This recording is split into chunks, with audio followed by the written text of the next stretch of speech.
नमस्कार, आप देख रहे हैं न्यूज इंडिया और मैं हूं आपके साथ रवीश। नमस्कार, आपके साथ मैं हूं चारुल शर्मा। बुलेटिन की शुरुआत करें एक बड़ी खबर के साथ। बीजेपी संसदीय दल की बैठक लगातार जारी है। संसद भवन में ये बैठक चल रही है। बड़ी खबर आपको बता दें, बीजेपी संसदीय दल की बैठक जारी है। संसद भवन में ये बैठक चल रही है और आगामी चुनाव की तैयारियों पर इसमें चर्चा हो रही है।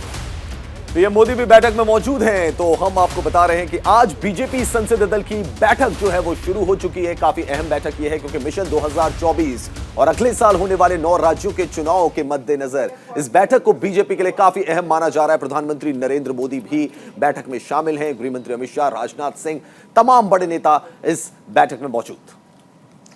बिल्कुल अहम बैठक चल रही है। ये संसदीय दल की ये बैठक है। 2024 की रणनीति क्या होगी, मजबूत होते विपक्षी दलों को आखिर कैसे कमजोर किया जाएगा, तमाम रणनीति इस बैठक में बनाई जाएगी जो कि संसद भवन में चल रही है। इसके साथ ही अगले साल जिन 9 राज्यों में चुनाव होने हैं उन पर किस तरह से फोकस किया जाए और आगे बढ़ा जाए, जीत का मंत्र क्या होगा, ये तमाम रणनीतियां इस बैठक में बनाई जा रही है।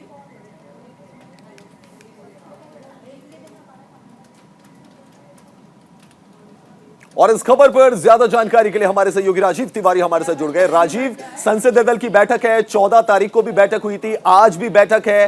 फोकस में मिशन 2024।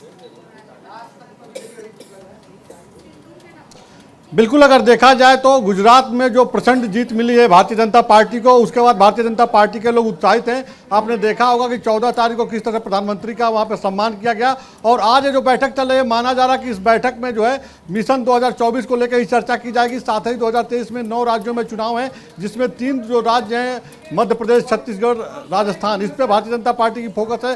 साथ ही अगर साउथ की बात की जाए तो वहाँ पे कर्नाटक और तेलंगाना 2 महत्वपूर्ण राज्य हैं। तो कहाँ पे कैसे पार्टी को जीत दिलाई जाए, इस पर लेकर चर्चा होगी। और साथ ही जो आने वाले समय में जिस तरह से पार्लियामेंट में विरोध जारी है, गतिरोध जारी है चाइना के मसले पे, इसको लेकर के कैसे विपक्ष को जवाब दिया जाए, सरकार इस रणनीति पे भी काम कर रही है। तो तमाम महत्वपूर्ण मुद्दों पे चर्चा हो रही है। लेकिन मिशन 2024 को लेकर भारतीय जनता पार्टी के नेता बहुत ही ज़्यादा तैयारी में जुटे हुए हैं। तो माना जा रहा है कि प्रधानमंत्री इसमें कोई ना कोई मंत्र देंगे, जैसा कि अभी उन्होंने सांसदों से ये कहा है कि जब पार्लियामेंट समाप्त हो जाता है शुक्रवार को उनका काम रहती है और बीजेपी इस बात को खुद स्वीकार करती है कि वो हमेशा इलेक्शन मोड में रहते हैं।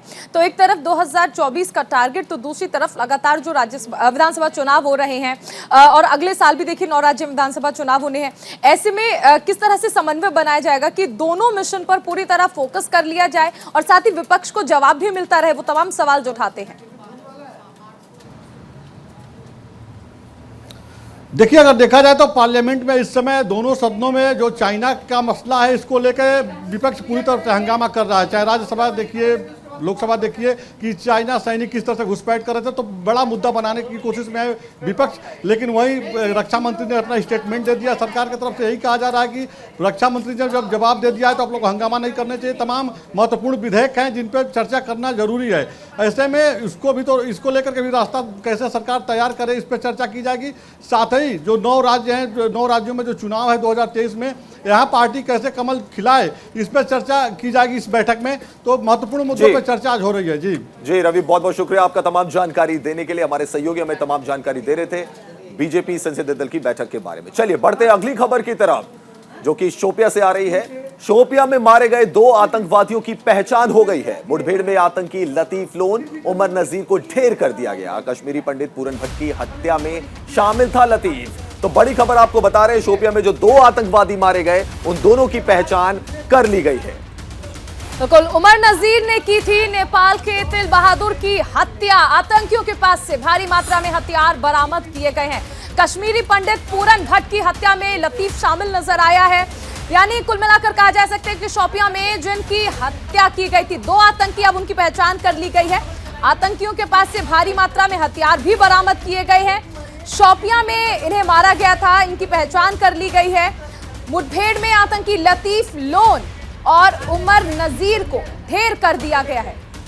जी हाँ, कश्मीरी पंडित पूरन भट्ट की हत्या में शामिल था लतीफ और उमर नजीर ने की थी नेपाल के तिल बहादुर की हत्या। तो 2 हत्याओं में ये दोनों आतंकवादी शामिल थे। सुबह से मुठभेड़ चल रही थी शोपिया में। उसके बाद भारतीय सेना ने बड़ी कार्रवाई करते हुए दोनों आतंकवादियों को ढेर कर दिया। दोनों आतंकवादियों का संबंध लश्कर-ए-तौयबा से बताया जा रहा है। सुबह से मुठभेड़ जारी थी। वहां पे जम्मू एंड कश्मीर पुलिस का स्पेशल दस्ता भी मौजूद था और भारतीय सेना को बड़ी कामयाबी मिली। दोनों आतंकवादियों को ढेर कर दिया गया।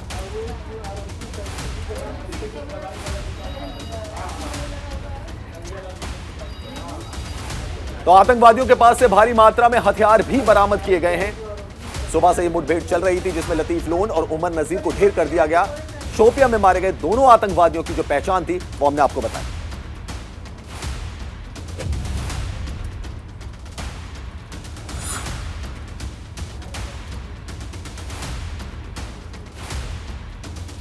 तो उमर नजीर ने नेपाल के तिल बहादुर की हत्या की थी। आतंकवादियों के पास से भारी मात्रा में हथियार भी बरामद हुआ है। सुबह से मुठभेड़ चल रही थी, दोनों आतंकवादियों को ढेर कर दिया गया। दोनों की पहचान हो गई है।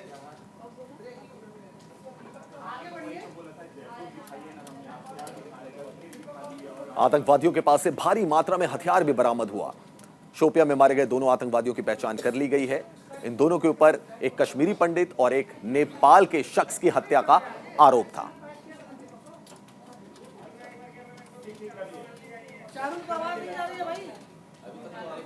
तो उमर नजीर ने नेपाल के शख्स की हत्या की थी। शोपियां में मुठभेड़ चल रही थी जिसमें भारतीय सेना अलर्ट मोड पर थी और दोनों आतंकवादियों को मार गिराया गया। जम्मू कश्मीर का सुरक्षा दस्ता, जो पुलिस का सुरक्षा दस्ता था, स्पेशल सेल वहां पे मौजूद था और कोऑर्डिनेशन जबरदस्त रहा भारतीय सेना और जम्मू कश्मीर पुलिस के बीच में।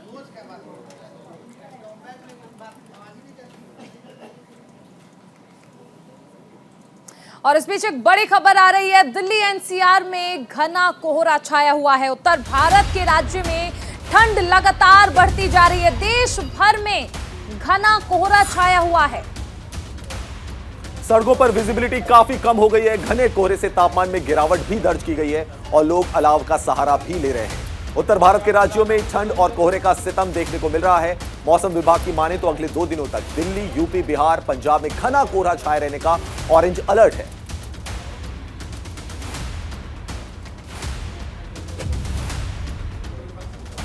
राष्ट्रीय राजधानी दिल्ली, उत्तर प्रदेश, बिहार, पंजाब में आज घने कोहरे की चादर है। हिमाचल प्रदेश और पंजाब के लिए मौसम विभाग ने घने कोहरे से बहुत घने कोहरे का रेड अलर्ट जारी किया है। उत्तर भारत के ज्यादातर हिस्सों में तापमान में कमी दर्ज की जा रही है।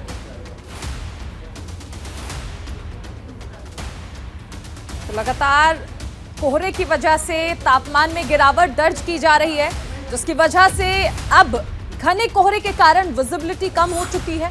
वाहन की जो रफ्तार है वो थम चुकी है और इसके साथ ही अब लोग अलाव का सहारा ले रहे हैं। प्रशासन की ओर से भी तमाम इंतजाम किए जा रहे हैं। रैन बसेरे का इंतजाम किया जा रहा है। इसके साथ ही अलाव का सहारा दिया जा रहा है क्योंकि बढ़ती ठंड की वजह से कई सारी समस्याएं भी पैदा हो जाती हैं और ऐसे में प्रशासन की ओर से तमाम इंतजाम किए जा रहे हैं।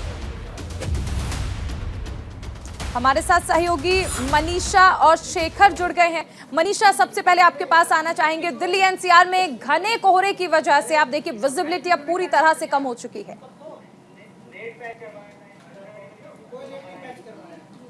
बिल्कुल चारों देखिए हर तरफ कोहरा छा गई है पूरे दिल्ली में, क्योंकि काफी दिन से हम ये देख रहे थे धूप निकल रही थी, गर्मी जैसा महसूस कर रहे थे लोग। जो सर्दी दिल्ली में मशहूर है वो उस तरीके से ठंड पड़ रही थी। लेकिन आज अगर मैं आपको दिखाऊं, हर तरफ देखिए बिल्कुल नहीं है यहाँ पर। और इस तरफ देखिए ये जो ट्रैफिक की गति है बिल्कुल धीमी पड़ गई है, बहुत ही स्लो ट्रैफिक है। यहाँ पर ट्रैफिक जाम हो गया है क्योंकि हर तरफ कोहरा है। गाड़ियां भी बहुत आराम से निकाली जाती है ताकि कोई दुर्घटना ना हो सके। और इसी वजह से एक प्राइवेट एजेंसी है जो कि ये बताती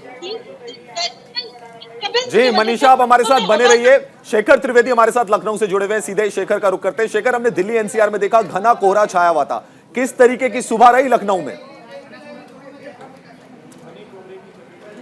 मौसम का मजा लीजिए। मैं तो यही कहूँगा, जिस तरीके से बड़ा इंतज़ार रहता है कि कब, वैसे भी दिल्ली की ठंड ख़ास तौर पर बड़ी मशहूर है पूरे भारत में और दुनिया में भी, और इसका मज़ा दिल्ली वाले तो ले रहे हैं, एनसीआर वाले ले रहे हैं। इधर लखनऊ में भी जो मौसम है वो लगातार खुशमिजाज सा ही बना हुआ है, क्योंकि कल बीते दिन यहाँ पर घना कोहरा था और उसके बाद आज दूसरा दिन है जब विजिबिलिटी लगभग सुबह के समय पे 0 रही है।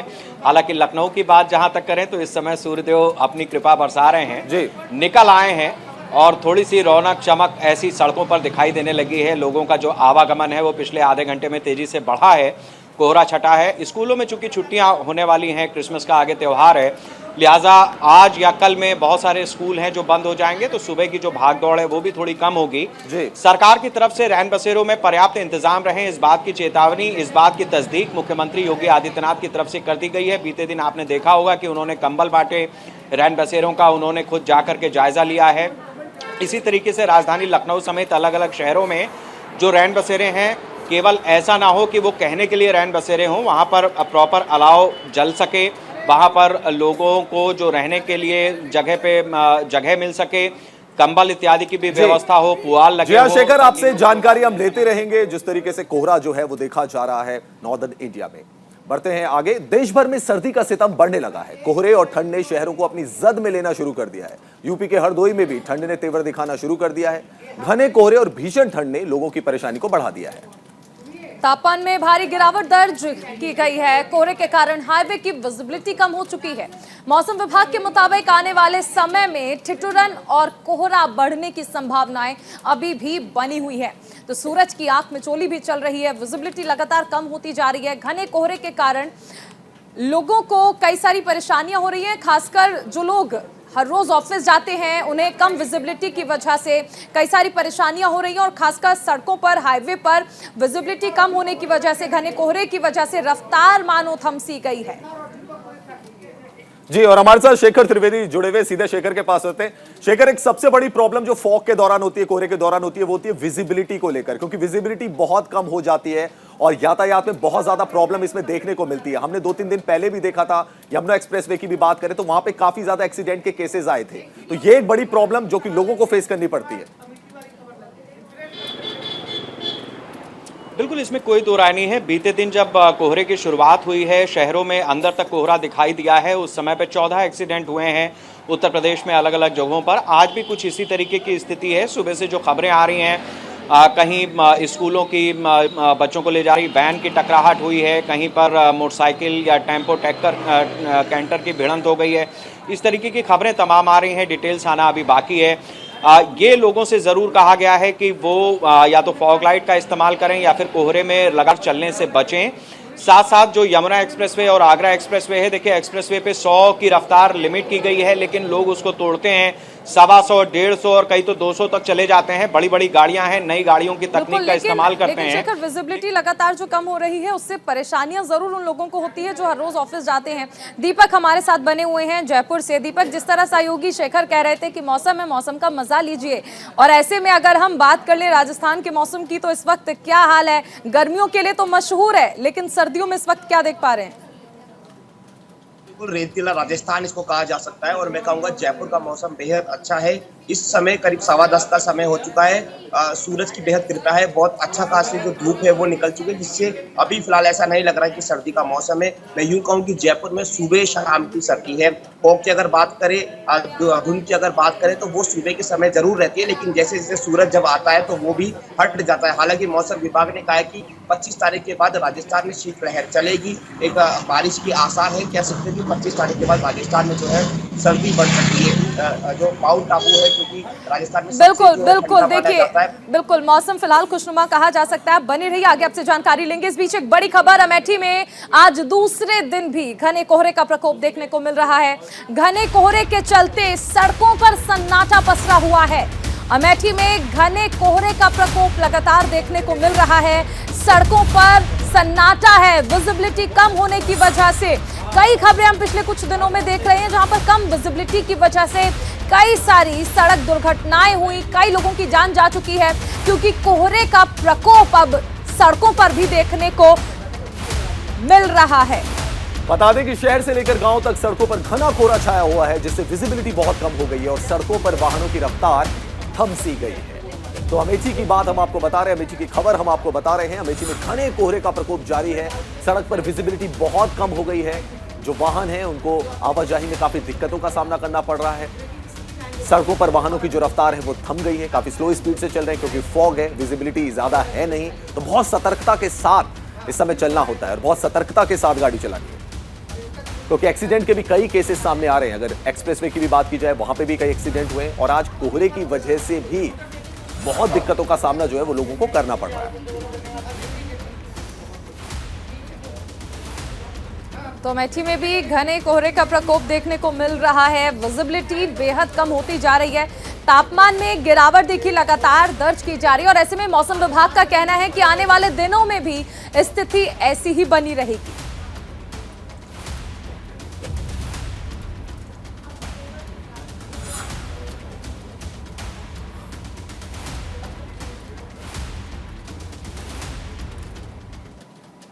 चलिए और एक बड़ी खबर आपको बताते हैं, बीजेपी संसदीय दल की बैठक जारी है। संसद भवन में यह बैठक हो रही है और आगामी चुनाव की तैयारियों पर चर्चा हो रही है। पीएम मोदी भी बैठक में मौजूद हैं।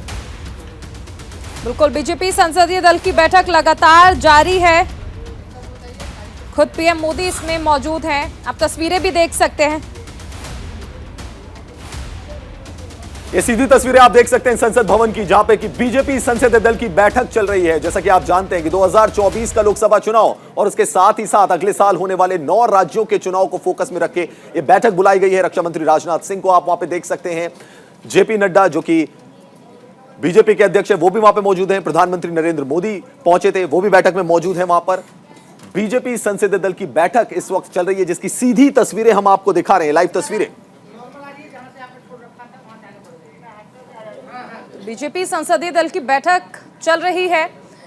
आखिर 2024 की क्या रणनीति बनेगी, किस तरह से मिशन 2024 पर जुटना है, कैसे अगले साल जो विधानसभा चुनाव होने हैं जिन राज्य में 9 राज्य में, उनको कैसे फतह किया जाए, कैसे वहां पर जीत दिलाई जाए, तमाम रणनीतियां इसमें बनाई जाएंगी। और देखिए, एक तरफ जीत का मंत्र तो दूसरी तरफ ये भी जरूरी है कि विपक्ष जो लगातार हमलावर है तमाम मुद्दों को लेकर, आखिर उसे कैसे जवाब दिया जाए। बीजेपी संसदीय दल की बैठक चल रही है। खुद प्रधानमंत्री नरेंद्र मोदी इसमें मौजूद हैं। बीजेपी अध्यक्ष जेपी नड्डा को भी आप देख सकते हैं। रक्षा मंत्री राजनाथ सिंह भी हैं। आगामी चुनावों की तैयारियों पर चर्चा। इस बीच एक बड़ी खबर आपको बता दें, यूपी के एटा में दर्दनाक हादसा हुआ है। पिलुआ थाना इलाके के चौथी मी के करीब एक तेज रफ्तार बस अनियंत्रित होकर कैंटर में जा टकराई है। इस हादसे में आधा दर्जन से ज्यादा लोग घायल हुए हैं। बताया जा रहा है कि एटा से दिल्ली की ओर जा रही आजमगढ़ डिपो की एक रोडवेज कैंटर से भिड़ गई। हादसे में बस करीब आधा दर्जन लोग जो थे वो इस बस में जो सवार थे वो घायल हो गए।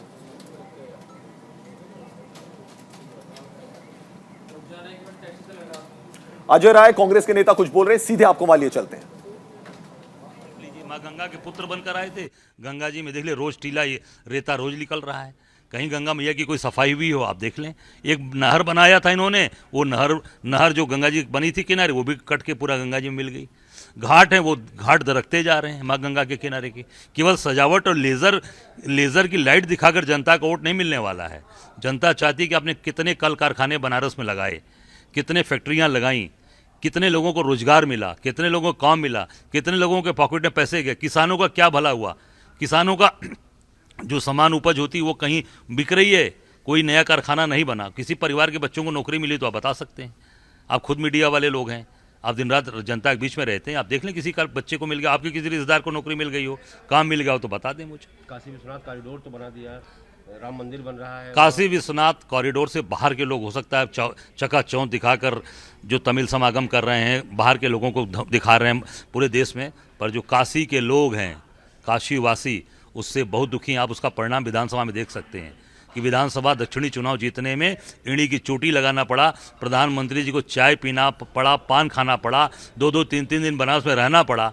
बनारस की जनता विश्वनाथ कॉरिडोर में जितने पुराने मंदिर हमारे तोड़े गए, चाहे वो हमारे शनि भगवान का मंदिर हो, चाहे वो सरस्वती जी का मंदिर हो, सरस्वती फाटक का मंदिर हो, चाहे बाबा विश्वनाथ के बगल में माँ पार्वती का मंदिर था, हमारे अन्नपूर्णा जी का मंदिर था, हमारे वहाँ पर लक्ष्मी नारायण जी का मंदिर था, वहाँ पर बगल में उनके गुरु अमुक्तेश्वर महादेव का मंदिर था, सब ध्वस्त कर दिया गया। आज वहाँ म्यूजियम की तरह बैठा दिया गया, भगवान को म्यूजियम में बैठा दिया गया। काशी के लोग जो काशीवासी हैं, जिनकी पीढ़ियां काशी में बाबा विश्वनाथ की दर्शन करती चली आ रही हैं, सैकड़ों साल से पूर्वज दर्शन, आज वो लोग इस कॉरिडोर से बनारस की आम जनता खुश नहीं है। तो कांग्रेस के नेता अजय राय को आपने सुना, जो कि बीजेपी पर हमलावर नजर आए। उन्होंने कहा कि लेजर शो से कुछ नहीं होता है, गंगा की सफाई हुई नहीं है। कुछ दिनों पहले अजय राय ने यह कहा था कि राहुल गांधी अमेठी से चुनाव लड़ेंगे, जिसके बारे में सवाल भी पूछा है स्मृति ईरानी ने कि पक्का क्या चुनाव लड़ेंगे। तो पुलिस बुलेटिन में फिलहाल इतना ही। आप बने रहेगी न्यूज इंडिया के साथ।